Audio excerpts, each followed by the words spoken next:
Hi there! Welcome back to Open Book with Marky Mac.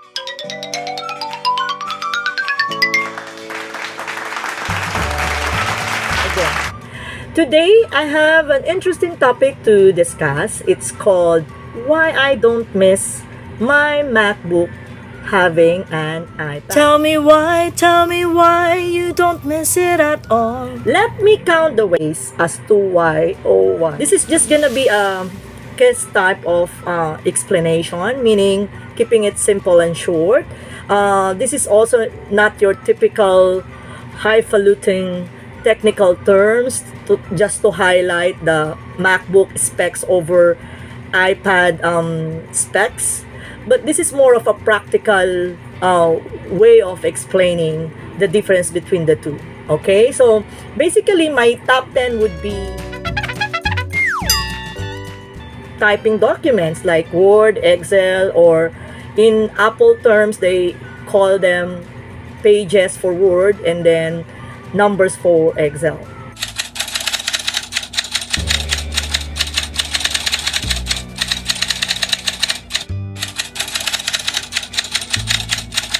I also use my MacBook for reading, answering, and sending emails.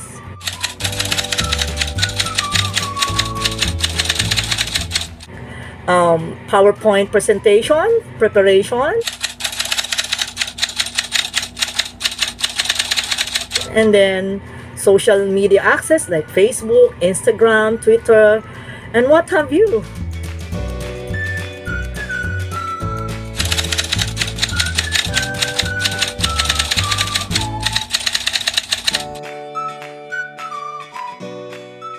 Other office works like accounting or composition of business letters, marketing materials, or the likes.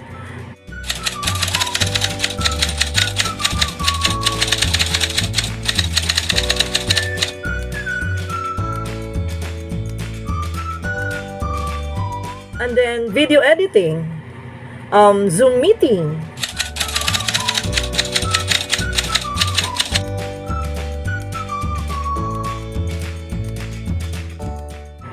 what else? Internet access, of course, if you need to consult Dr. Google. And then sending bigger digital file size, which you cannot do in your phone or in your smartphone.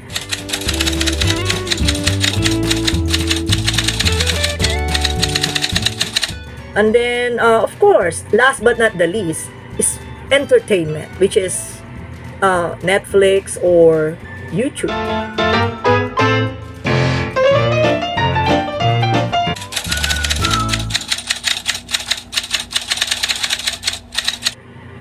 So for some time, I've always had MacBook with me.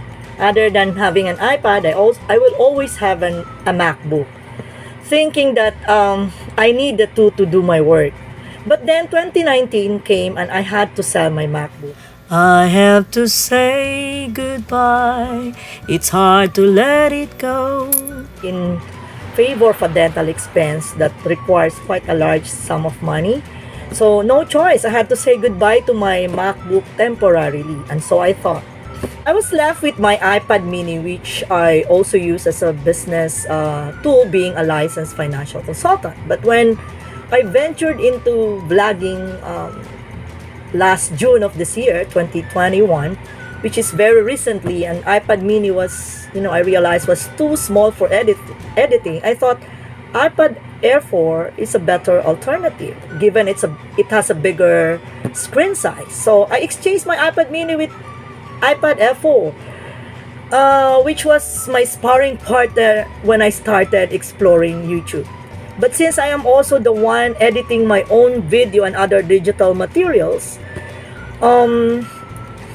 I realized again that it requires a more powerful editing device, and there was an opportunity for me to exchange my iPad Air 4 with the iPad Pro M1. So the rest is history. So now I have my iPad Pro with me, and which I use to edit all my videos before I upload it in YouTube using, of course, the iMovie, which is a native app in an iPad. So being a creator and an editor, it is really such a big help for me having an iPad Pro with more storage and cellular capability at the same time.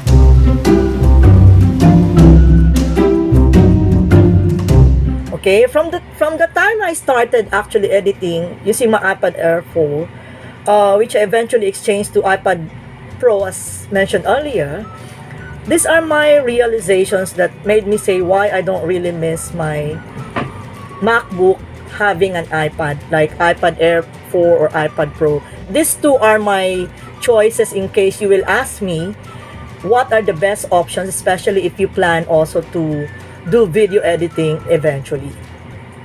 Alright, so allow me to enumerate to you what are the top 10 basic stuff I can definitely do in my iPad that I used to do in my MacBook.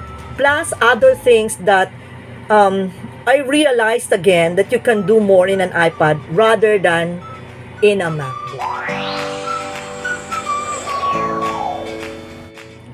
Since I am left with my iPad Pro and no more MacBook anymore to rely on to do all those 10 stuff that I used to do in my MacBook, I have no choice this time around but to do it in my iPad Pro. But I'm sure you will understand if I need not discuss to you anymore what are those 10 stuff because I've already mentioned it earlier. Instead, I am more excited to share with you what I have discovered. These are additional 10 things that I can do in my iPad Pro which I cannot do in my MacBook. Alright? So what are those 10 additional things that I can do in my iPad Pro?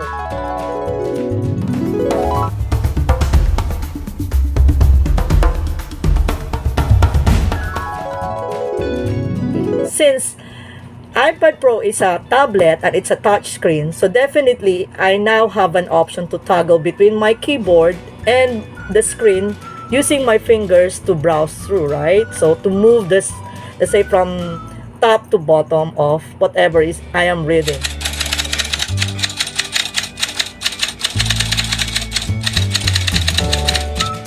Alright. Number 2 is since it's a tablet, it comes with a pencil. Okay, they call it pencil in Apple, but it's actually a stylus. They just use the term pencil for that. Alright, so given that you have a pencil and it's a touchscreen tablet, you can now use the pencil to draw or to do a digital painting. Even write wherever. You can go to the browser and write there, and your handwriting is automatically converted into typed text. To convert handwriting using your Pencil 2 in your iPad Pro is to make sure that it's connected to your iPad Pro, and presto, it's an easy peasy Japanese thing. So, which you cannot do in MacBook. Right? And then number 3 is portability. It is lighter. Obviously, it is lighter. It's a slimmer. So it can fit in any small to medium bag. Unlike MacBook, of course, you really have to carry with you a laptop bag. You have to buy an extra laptop bag.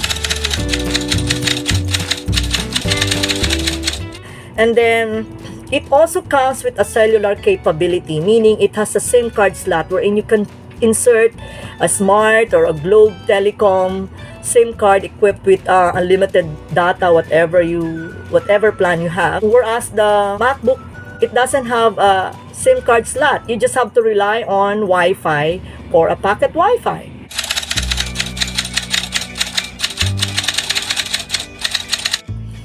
iPad Pro is also convertible, since convertible from tablet to a laptop-like. Because you can buy a keyboard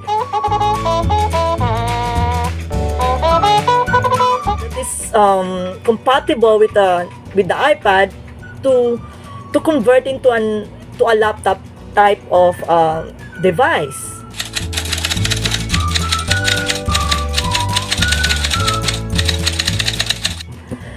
And then it can now read, since it already has a file manager, it can now read a micro SD, an SSD, HDD, for as long as you have an adapter. It's a USB-C type hub adapter.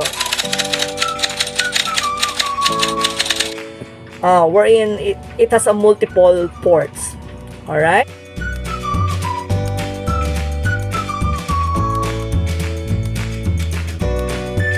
And then it also charges faster and it has longer battery life. And it has changeable keyboard compared to MacBook, which is fixed. And you can also use, what do you call this? You can also use a power bank.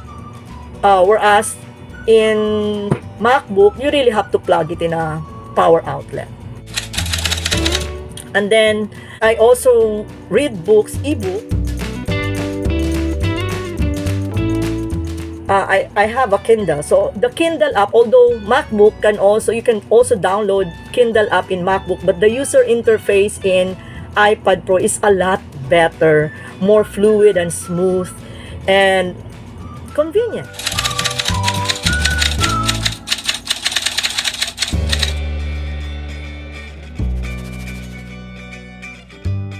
Alright, as promised, I just made my comparative analysis as short and simple as possible. It's not even highly technical. I made sure that it's just practical, so it's more understandable and relatable. If you have any questions, please feel free to ask it in the comment section below, and I will try to address you in the most clearest explanations that I can. Meantime, enjoy reading the difference between the two if there are any. And see for yourself if you can resonate with the advantages that I've highlighted here. Alright? Okay, bye for now till my next comparative analysis. As to what device, I don't know yet. Let's see.